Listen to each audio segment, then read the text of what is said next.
जय। तीसरे नेमिगिरी नेमी नगर की जय। 1008 चमत्कारी आदिश्वर आदिनाथ भगवान की जय। श्री भव्य सिद्ध गुफा की जय। 64 रिद्धि महामंडल विधान की जय। आचार्य गुरुवर 108 परम तपस्वी परम तेजी संत शिरोमणि पंचवर्ष की जल की त्यागी स्वतंत्र सेनानी ज्ञान वृद्ध तपोवृद्ध वयोवृद्ध वात्सल मूर्ति आचार्य 108 नेमी सागर जी महाराज की जय। तीर्थ क्षेत्र नेमीगिरी प्रणेता तीर्थ क्षेत्र नेमीगिरी में साक्षात विराजमान महाराज गुरुदेव आचार्य श्री 108 दया सागर जी महाराज की जय। आचार्य संघ की जय। प्रिय महानुभाव, ये तीर्थ क्षेत्र नेमीगिरी नेमीनगर बंडा जिला सागर मध्य प्रदेश गुरुदेव की प्रेरणा से क्षेत्र का विकास निरंतर वृद्धिगत और भव्य रूप से चल रहा है और आज 3 पीछी तीर्थ क्षेत्र नेमीगिरी नेमीनगर में विराजमान है और भव्य अति भव्य गुफा का आरंभ इतनी तीव्र गति से हो रहा है। 64 रिद्धि महामंडल विधान भी यहाँ पर निरंतराय वृद्धिगत चल रहा है और गुरुदेव की साधना, छोटे गुरुदेव की साधना, आरिका माता जी की साधना सब बहुत अच्छी चल रही है और श्रावकों के द्वारा आहार दान औषधि दान वो भी कार्य निरंतर होते जा रहे हैं। आपसे ये अपेक्षा करते हैं कि क्षेत्र पे आए और आहार दान दे, औषध दान दे, अभय दान दे कि यहाँ पर हर तरह का कार्य चल रहा है। आहार का भी है, औषधि का भी है, अभय का भी है, ज्ञान का भी और ज्ञान का तो है ही है। जहाँ ज्ञान होता है, जहाँ गुरु विराजमान तो ज्ञान तो चल ही रहा है का जहाँ क्षेत्र पे कदम रखा वहीं से शुरू हो जाता है। ये अतिशयकारी क्षेत्र पूज्य आचार्य परमेष्ठी निर्भय सागर जी महागुरुदेव यहाँ आए थे तो बहुत प्रशंसा करते थे क्षेत्र के। गुरुदेव आपने अकेले होके इतने बड़े भव्य क्षेत्र का निर्माण करवाया और सब श्रावक श्रेष्ठी श्रीमान यहाँ पर समय समय पर आते हैं और इतने असाध्य गुरुदेव की स्वास्थ्य खराब हो जाता है फिर भी आदमी सब आशा छोड़ देते हैं, लेकिन हमको एक भगवान आदि ब्रह्म आदिनाथ भगवान इतना चैतन्य चमत्कारी है तो हम कभी आशा नहीं छोड़ते हैं, कभी विश्वास नहीं छोड़ते हैं। और ना हमारा भगवान ने कभी विश्वास तोड़ा है कि भैया हमने कुछ बोला और यहाँ से हमारा नहीं हुआ। एक आदि ब्रह्म आदिनाथ भगवान की प्रतिमा विराजमान, उनमें इतना अतिशय है कि आज तक इस क्षेत्र का काम जैसे वृद्धिगत चल रहा था निरंतर चल रहा है और 20 साल से मुझे देख रही हूँ कि कभी एक दिन के लिए भी यहाँ पर क्षेत्र का काम कभी बंद नहीं हुआ। लेकिन ना पैसे का अभाव और ना विकास का अभाव, निरंतर विकास भी होते जा रहा है और जितनी इस क्षेत्र में आय की जरूरत होती है उतनी ही है आता है, इससे अधिक ना कम ना ज्यादा। ये भगवान का अतिशय है और आज इतनी भीषण गर्म है यहाँ पर, लेकिन ना पानी का अभाव और ना कोई चीज का अभाव नहीं है कि इस मिट्टी में, इस मिट्टी को कहे जाए तो एक काला सोना है, कई काला सोना है। और यहाँ पर आए अपने बोलते ना कि दुखी होके आते हैं और यहाँ पर सुखी होके रहते हैं, बोलते ना रोते आते हैं हंसते जाते हैं। और यहाँ पर जितने भी कर्मचारी आते हैं तो हमेशा ही बोलते दीदी झोला लेके रहते हैं, घर बन के ही जाता है। ये किसी का नहीं है, ये यहाँ की इतनी भूमि जागृत है, ये इसी का ही प्रभाव है। अगर आप सच्चे दिल से करते हो, सच्चे दिल से देव शास्त्र गुरु की आराधना करते हो, आदि ब्रह्मा आदिनाथ भगवान की सेवा करते हैं तो निश्चिंत ही कभी उसके प्रभाव से कभी कोई श्रावक यहाँ से निराश होके नहीं गया है। आज इतने आचार्य भगवंतों का, साधु भगवंतों का, आरिका माता जी, छुल्लिका माता जी और हमारी बहनें भैया सबका आवागमन निरंतर हो रहा है, सबका आहार औषध सबका बराबर चल रहा है और आप आए और क्षेत्र पे विकास में सहयोग करें, यही मेरी मंगल भावना है। नमोस्तु गुरुदेव। भव्य आत्माओं, जैसे कि आपने सुना राधा दीदी को, राधा दीदी ने अपने भाव स्पष्ट रूप से सामने रखने का प्रयास किया है।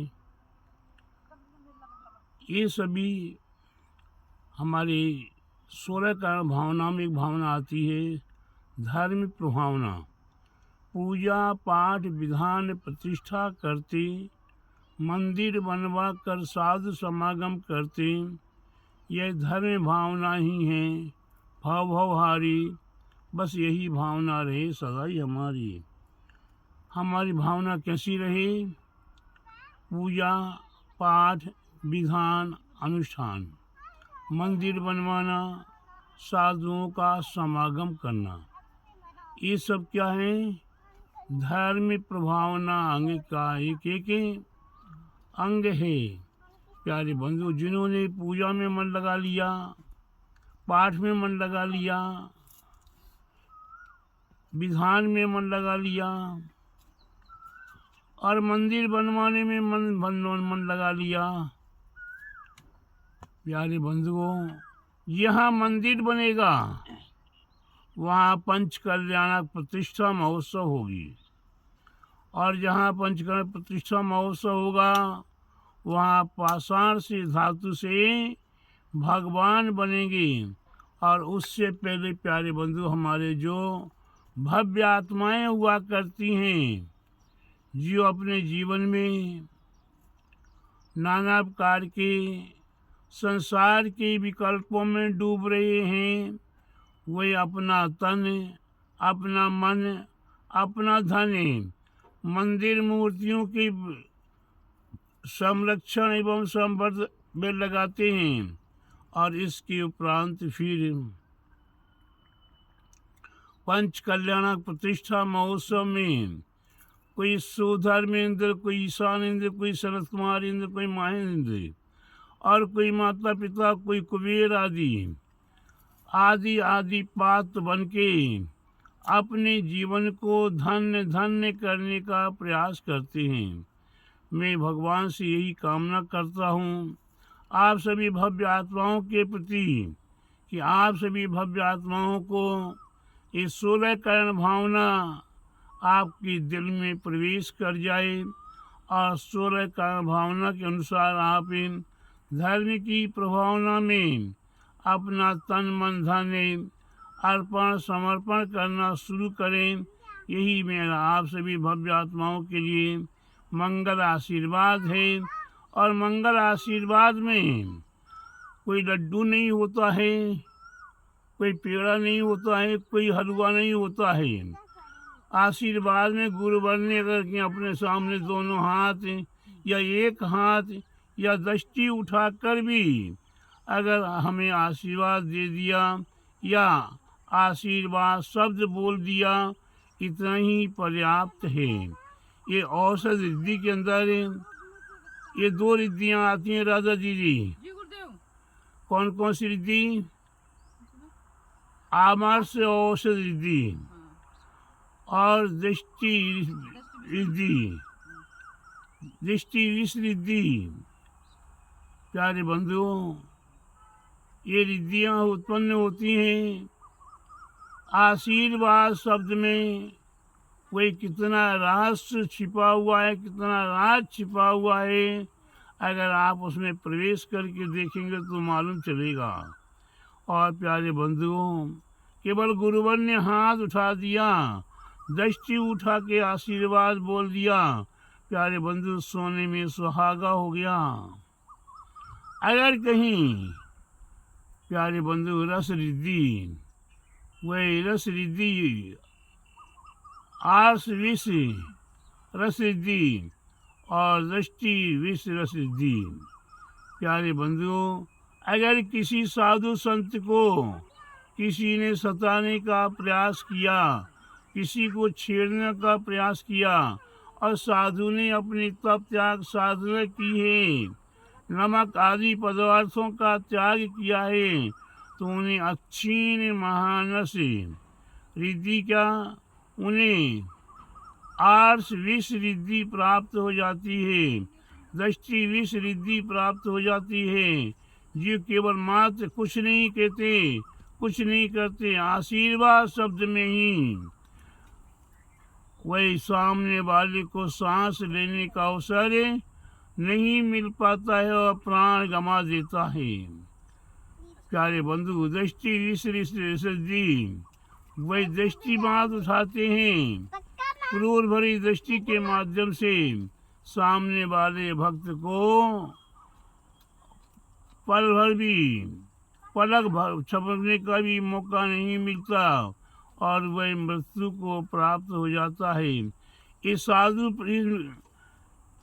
किसी को मारने की भावना नहीं करते, लेकिन सामने वाले ने जैसा किया वैसा उसे तत्काल ही फल प्राप्त होता है। इसलिए प्यारे बंधु, अच्छा करो और अच्छा पाओ। दान दो, खूब धन प्राप्त करो। आप अपने जीवन में ज्ञान दान दो, अपार ज्ञान, मति ज्ञान, सद्ज्ञान, अवध ज्ञान, मना परिज्ञान और केवल ज्ञान को प्राप्त करो। ऐसा मेरा पवित्र भाव आप सभी भव्य आत्माओं के प्रति, आप सभी भव्य आत्माओं को 64 रिद्धियाँ प्राप्त हों और परंपरागत मोक्ष की प्राप्ति हो। बोलिए महावीर भगवान की जय। 64 रिद्धि महामंडल विधान की जय। आचार्य गुरुवर 108 परम तपस्वी परम विदेशी संत शिरोमणि पंचवर्ष के जल के त्यागी स्वतंत्रता सेनानी ज्ञान वृद्ध तपोवृद्ध वयोवृद्ध वात्सल्य मूर्ति आचार्य श्री 108 प्रेमी सागर जी महाराज की जय। परम पूज्य आचार्य भगवान 108 दया सागर जी महाराज की, आचार्य संघ की जय। नमोस्तु गुरुदेव।